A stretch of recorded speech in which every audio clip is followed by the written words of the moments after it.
When a millionaire CEO's deaf son breaks down at 30,000 feet, unable to communicate his desperate need, every passenger turns away from the piercing cries that echo through the cabin.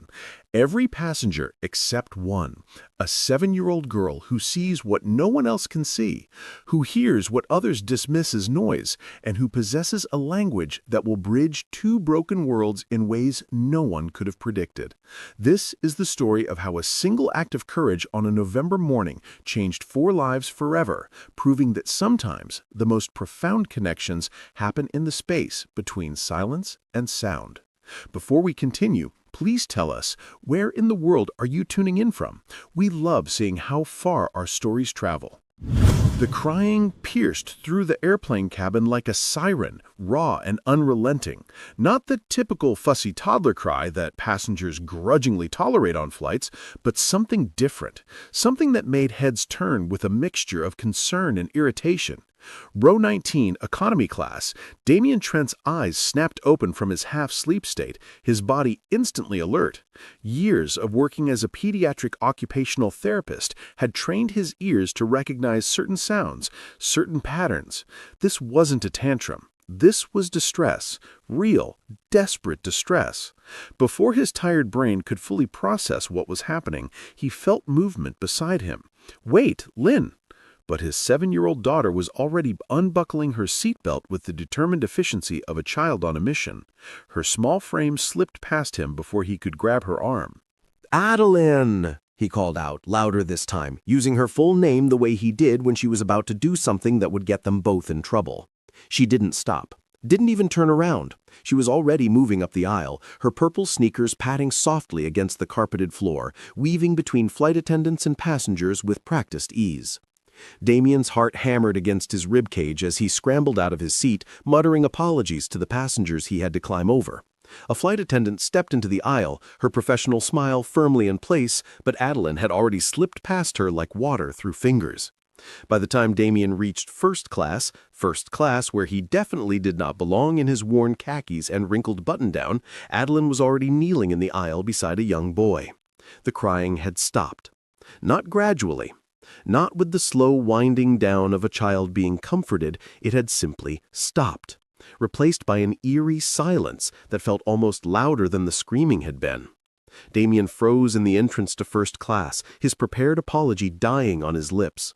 His daughter's hands were moving, flowing through the air with graceful precision, forming shapes and signs that the little boy was watching with wide, tear-stained eyes. The child's own hands began to move, hesitant at first, then faster, more urgent.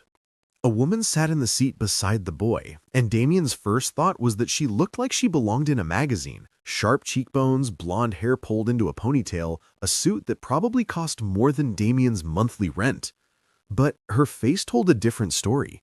Her makeup couldn't hide the exhaustion carved into the lines around her eyes, or the way her hands trembled slightly as they gripped the armrests.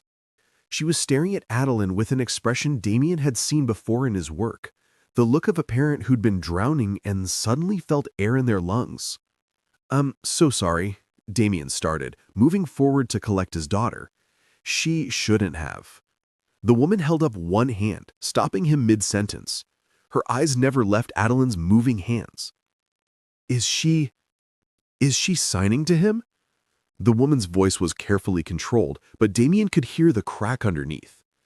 "Is she understanding what he's saying?" Damien nodded as Adeline's hands moved through another series of signs. The boy responded, his movements becoming calmer, more deliberate.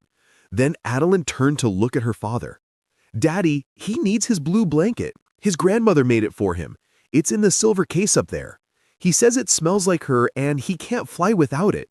He's scared because he can't find it." The woman's composure shattered like glass. Her hand flew to her mouth, and for a moment Damien thought she might break down completely. Instead, she stood up so fast, she nearly hit her head on the overhead bin, her hands shaking as she reached for the latch. His grandmother's blanket. Of course that's what he needs. Why didn't I couldn't understand him. I couldn't understand my own son. Damien stepped forward, his height giving him the advantage in reaching the silver carry-on case. He pulled it down carefully, and the woman's hands were already unzipping it before he could set it on the seat. She pulled out a hand-knitted blanket in blue, woven together in an intricate pattern that spoke of hours of love and patience. The boy's face transformed the moment he saw it.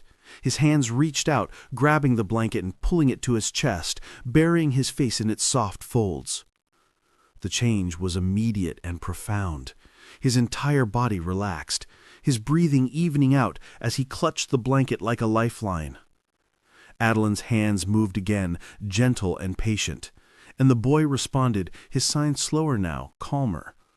Damien watched his daughter ask about the blanket, about the patterns knitted into it, about the grandmother who had made it. The boy's face shifted from distress to something that looked like wonder, the wonder of finding someone who understood his language perfectly, who saw him not as the crying child disrupting the flight, but as a person with something important to say. The woman sank back into her seat, her eyes fixed on her son. "Thank you," she said quietly, her voice barely audible over the hum of the engines. Then louder, "Thank you. I should have understood him. I've been learning sign language for 2 years, but when he gets upset like this, when everything becomes too much, She closed her eyes. "I fail him." Damien felt something shift in his chest. He'd heard this before, this particular flavor of guilt. He'd felt it himself. "It's not failure," he said gently, crouching down so he was at eye level with her. "It's hard. Adeline's been signing for 4 years now. She had to learn for different reasons. But even she has days where communication breaks down. You're not failing him. You're here. You're trying. That's what matters." The woman opened her eyes, and Damien saw something in them that made him look away. Vulnerability. Raw and unguarded in a way that felt too intimate for a stranger on an airplane. A flight attendant appeared beside them, her professional mask back in place, but her eyes kind. "Perhaps the children would be more comfortable if the young lady stayed up here for a bit? We have an empty seat across the aisle, sir, if you'd like to sit there, just while they connect." It was phrased as a suggestion, but Damien understood it was also the flight attendant's way of managing the situation. He glanced at Adeline, who was already showing the boy a new sign, her face lit up with the particular joy she got when teaching someone something new. "If that's okay with you," Damien said to the woman. "Please," she said immediately. "Please, if she doesn't mind. Nolan hasn't been this calm since—" She stopped, swallowing hard. "Since his grandmother died, 6 weeks ago." The weight of that sentence hung in the air between them. Damien settled into the seat across the aisle, and for the next 3 hours he watched his daughter work magic he'd seen before, but never quite like this. Adeline and Nolan, he learned the boy's name from overhearing the woman use it, played games with their hands, their fingers forming stories and jokes and questions. Adeline taught him new signs, and he taught her some back, their silent conversation more animated than most spoken ones. The woman sat beside her son, watching everything with an intensity that spoke of memorization. Damien noticed her hands moving slightly, mimicking signs, trying to learn from Adeline's patient teaching. Somewhere over Nevada, Damien caught her eye. She gave him a small smile, sad but genuine. "I'm Kendall Moore. Damien Trent. And that's Adeline. She's remarkable." I felt the familiar swell of pride mixed with something more complicated. "She is. She's teaching me new things every day." Kendall nodded, her eyes drifting back to the children. "Nolan is my whole world, but sometimes I wonder if I'm equipped to be the parent he needs." "I think every parent wonders that," Damien said softly. "Hearing kids, deaf kids, somewhere in between.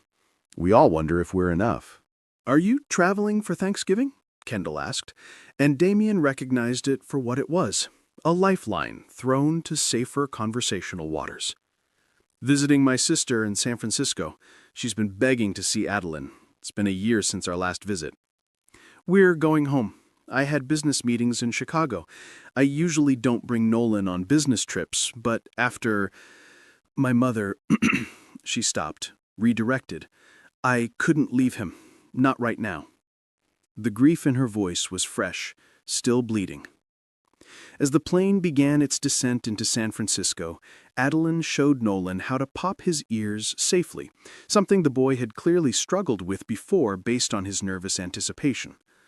When the wheels touched down, Nolan looked at Adeline with an expression of pure gratitude, his hands moving in what Damien recognized as "thank you," repeated 3 times. The flight attendants were busy preparing for arrival, and Damien knew they needed to return to their seats. Adeline gave Nolan one final sign, something that made him smile, before reluctantly standing up. As they gathered their things, Kendall reached out, her hand briefly touching Damien's arm. Could I get your contact information?" The question came out rushed, as if she'd been building courage to ask it. "I'd like to thank you and your daughter properly. Maybe lunch, if you're free during your stay in San Francisco? Nolan would love to see Adeline again. And I..." She paused. "I'd like to talk more about communication strategies, about a lot of things." Damien hesitated. Something about this felt significant in a way he couldn't quite name. But Adeline was already signing excitedly about seeing her new friend again, her hands moving so fast, Damien had to ask her to slow down. He pulled out one of his business cards from the children's hospital, writing his cell number on the back. "Sure," he said, handing it to Kendall. Her fingers closed around the card like it was something precious. 3 days later, Damien's phone rang while he and Adeline were walking through Golden Gate Park with his sister. The number was unfamiliar, but he answered anyway. "Mr. Trent, this is Kendall Moore from the flight." He remembered her voice immediately, that careful control overlaying something more vulnerable. "I was wondering if you and Adeline would be available for lunch tomorrow," she continued, and Damien could hear the hope threaded through her professional tone. Nolan hasn't stopped talking about Adeline. Well, signing about her. It would mean a lot to him. To us. Damien glanced at Adeline, who was feeding ducks at the pond with his sister. She looked so happy, so unburdened. Since her mother had died 4 years ago, a sudden brain aneurysm during a morning jog that had torn their world apart, Damien had made it his mission to preserve every moment of her happiness. The memory hit him without warning, the way it sometimes still did. Coming home from his morning shift at the hospital to find the police cars in the driveway, the neighbor who'd found Jennifer collapsed on the sidewalk 3 blocks from home, the way that Adeline had stopped speaking entirely, her voice swallowed by grief too big for a 3-year-old to process. 6 months of silence. 6 months where the only way Damien could reach his daughter was through signs, through the language they'd built together in the quiet spaces where words had failed them. Even after her voice returned, tentative and small, they'd kept their sign language as their special bond, their private way of speaking when the world got too loud. "Tomorrow works," Damien said, pulling himself back to the present. "What time and where?" The restaurant Kendall suggested was elegant but family-friendly in downtown San Francisco, the kind of place with cloth napkins and a kids' menu printed on thick cardstock.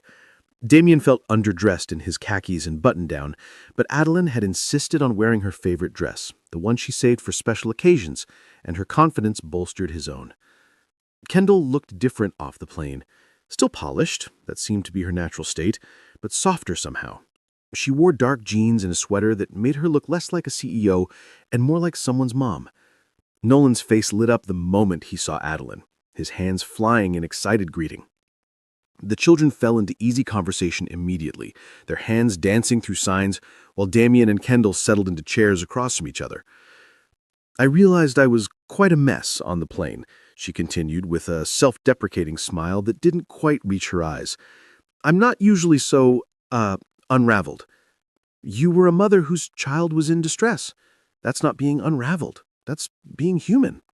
Something in her expression shifted, softened. Nolan's grandmother, my mother, passed away 6 weeks ago. Kidney failure. It was sudden. She was the one who truly understood him, who could calm him when I couldn't. She taught me to sign, pushed me to learn, but she was always better at it than me. more patient, more intuitive.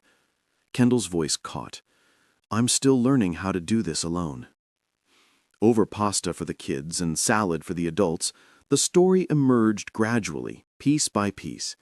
Kendall was the CEO of a sustainable energy company she'd built from nothing into a multi-million-dollar enterprise. Her husband, ex-husband, had left when Nolan was 2 years old, unable to handle having a deaf child. He said it was too hard, Kendall said, her voice carefully neutral in the way that suggested old wounds. Said he didn't sign up for this kind of life, as if Nolan was a burden instead of a blessing. She watched her son signing animatedly with Adeline about dolphins. So it's been just us, me and Nolan and my mother until... She didn't need to finish the sentence. Damien found himself sharing his own story, the words coming easier than he'd expected. Jennifer's death, Adeline's months of silence, how sign language had become their bridge back to each other, how it had saved them both when everything else was falling apart. I work at a children's hospital, pediatric occupational therapy. I help kids find ways to communicate, to connect with the world around them. After Jennifer died and Adeline stopped speaking, I used everything I'd ever learned professionally to reach my daughter personally. Sign language wasn't just about communication for us, it was about survival. Kendall set down her fork, her full attention on Damien. I can buy Nolan anything, she said quietly, her eyes on the children. The best therapists, the latest technology, education at schools most people can't even imagine. But I can't buy him what Adeline just gave him, a friend who sees him completely normal, who doesn't see his deafness first and him second, who just sees Nolan. You sound like a mother who loves her son, Damien replied. Money doesn't make that any easier or harder. We're all just doing our best with what we have. But you've given us something priceless, Kendall insisted, and there was an edge of frustration in her voice now. And I don't know how to repay that. I don't know how to... She stopped, seeming to hear herself, and laughed shakily. I'm sorry. I must sound so out of touch, so CEO. You sound like someone who cares, Damien said gently. That's not out of touch. That's exactly the right touch. Their lunch extended to 3 hours. The children were devastated when it finally had to end, so Kendall suggested meeting again in 2 days at Golden Gate Park. Damien agreed, watching Adeline's face light up with excitement. The park meeting led to another invitation to the Children's Museum before Damien and Adeline had to fly home. As they stood in the airport preparing to say goodbye, Nolan clung to Adeline's hand, his face crumpling with the sadness of parting. This is going to sound crazy, Kendall said suddenly, the words tumbling out fast. But would you consider staying in touch? Leo needs this, needs Adeline. They're good for each other. And maybe... She hesitated. Maybe we could figure out some way to meet regularly? Damien thought about the logistics, the distance, the complications, but then he looked at his daughter who was showing Nolan one more sign, promising with her hands that they'd see each other again soon. Yeah, he said. Let's figure it out. What started as a promise became a pattern. Monthly weekend visits that quickly evolved into twice-monthly trips, then every weekend. Kendall would arrange flights for Damien and Adeline to come to San Francisco, or she and Nolan would fly to Chicago. The expense was nothing to her, she insisted, compared to seeing Nolan thrive. Damien watched his daughter bloom in her role as Nolan's best friend and interpreter. She'd always been empathetic, even before her own trauma had taught her about pain. But this was different. This was purpose. Adeline taught Nolan signs he didn't know, helped him navigate interactions with hearing kids, showed him that being deaf didn't mean being limited. And Nolan, in turn, showed Adeline the beauty of deaf culture, the rich community she'd only touched the edges of before. But something else was growing too, something Damien tried not to examine too closely, because it felt both inevitable and impossible.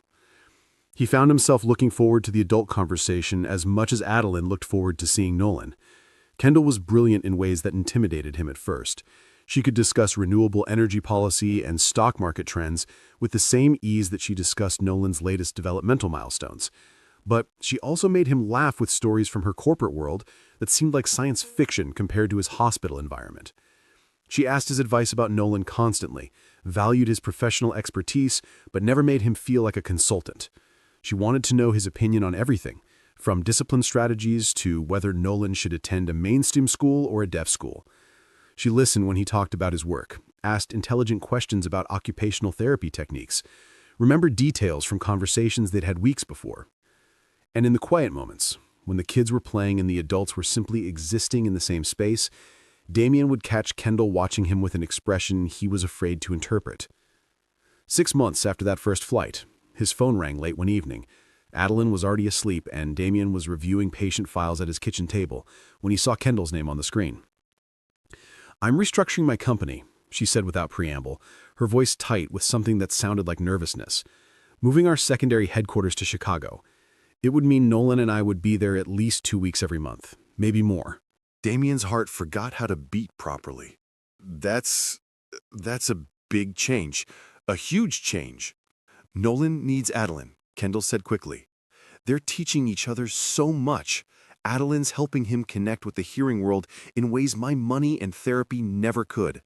And he's showing her the beauty of deaf culture, the pride in it. They're good together." "They are," Damien agreed, his mouth dry. "But it's not just that." Kendall's voice dropped lower.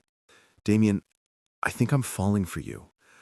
I know that's probably inappropriate given everything you and Adeline have done for us.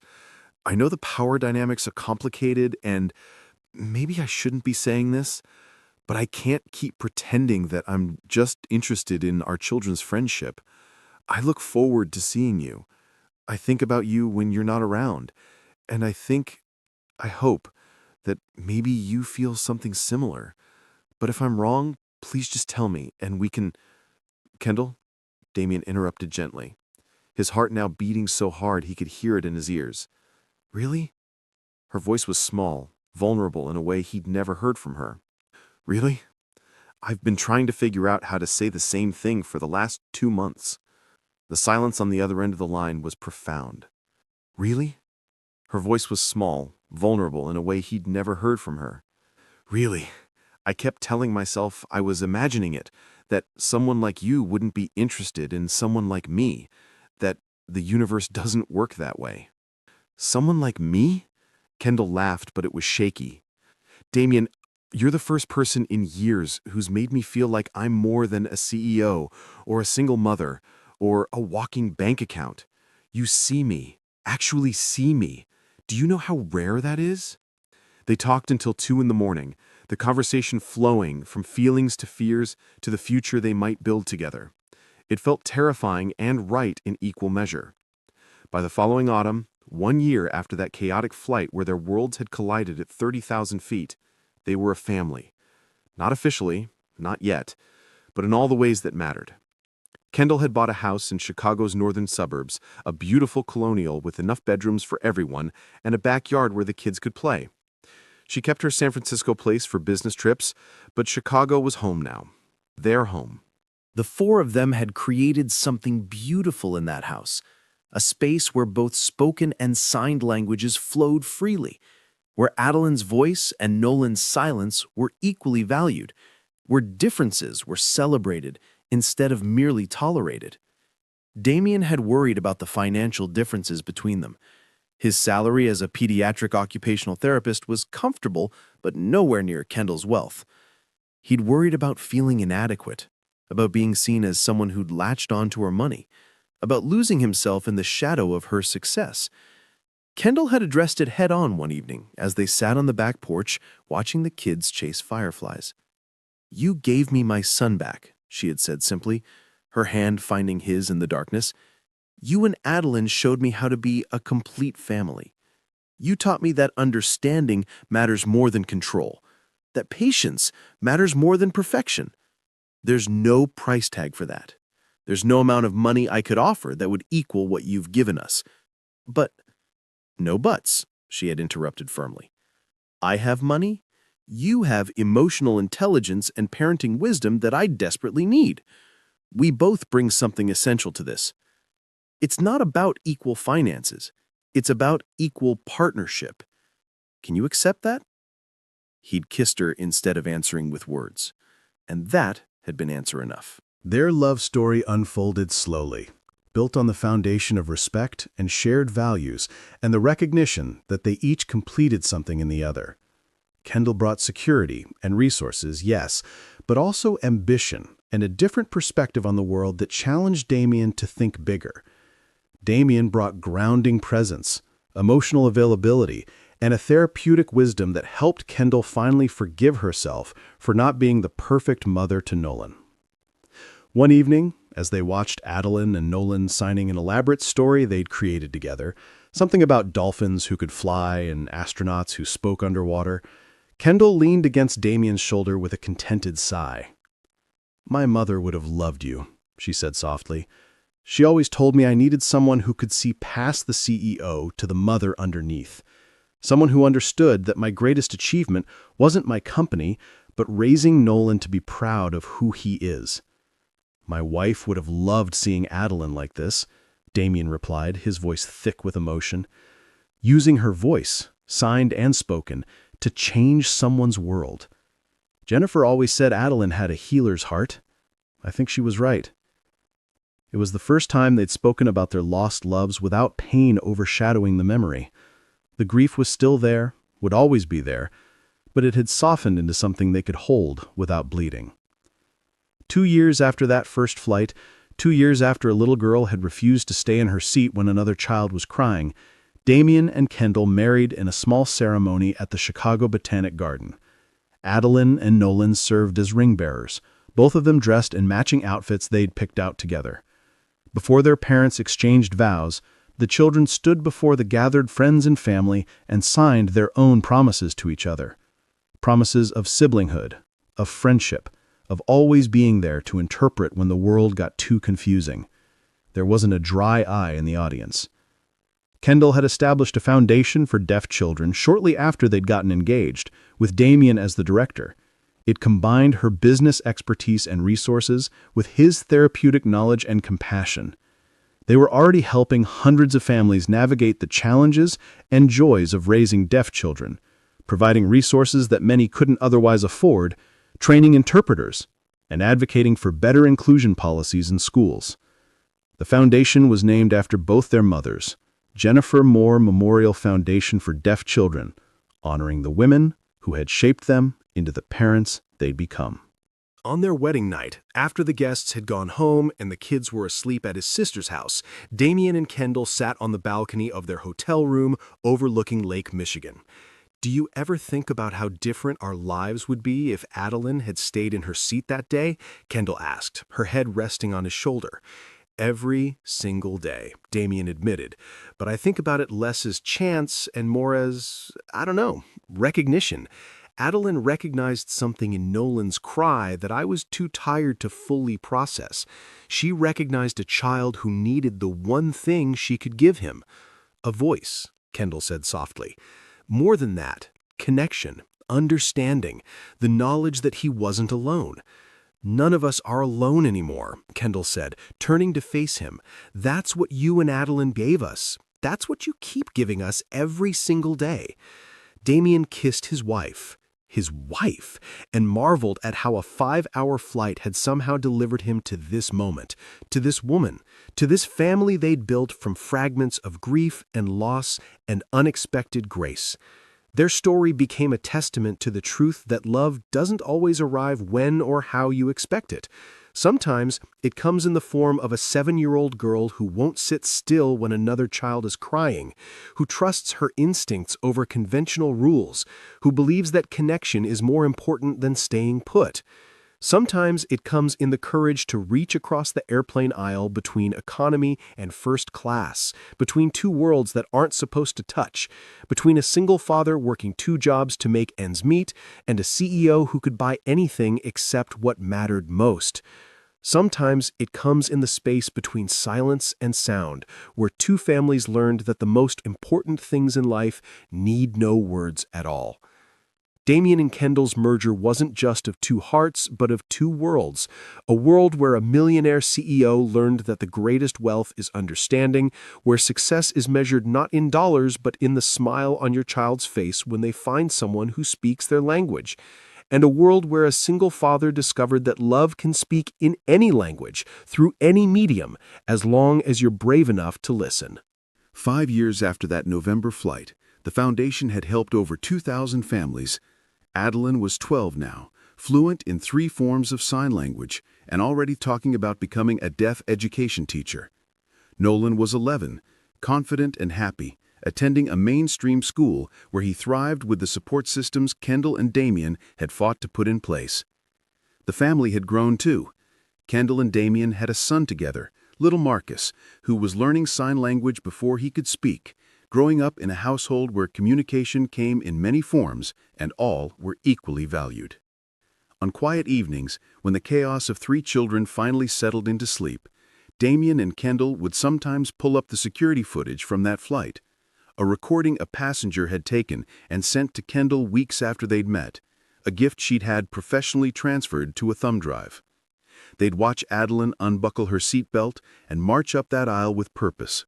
They'd watch the moment her hands started moving, the moment Nolan's crying stopped, the moment 2 children found each other across the divide of sound and silence. And they'd remember that love is sometimes loud and sometimes quiet, sometimes spoken and sometimes signed, but always, always worth the courage it takes to reach across the aisle and say, in whatever language you know, I see you, I hear you, you're not alone. The greatest miracles don't announce themselves with trumpets and fanfare. They whisper in the flutter of small hands forming signs in airplane aisles. They arrive in the tears of a mother who finally feels understood. They live in the laughter of children who found friends who speak their language, whatever that language might be. Damien and Kendall's story proved that sometimes the universe puts you exactly where you need to be, even when you're exhausted in seat 19 of a crowded flight, even when you're desperate in first class with a crying child you can't quite reach. Sometimes all it takes is one person, one small, determined 7-year-old person who refuses to look away when someone needs help. And sometimes, just sometimes, that single act of compassion becomes the first word in a love story that will last a lifetime. If this story reminded you that kindness is a language everyone can speak, that understanding matters more than words, and that love finds a way even in the most unexpected places, then please share this video. Share it with someone who needs to hear that second chances exist, that broken families can become whole in new ways, that children see what adults miss when we're too tired or too scared or too comfortable to step outside our assigned seats.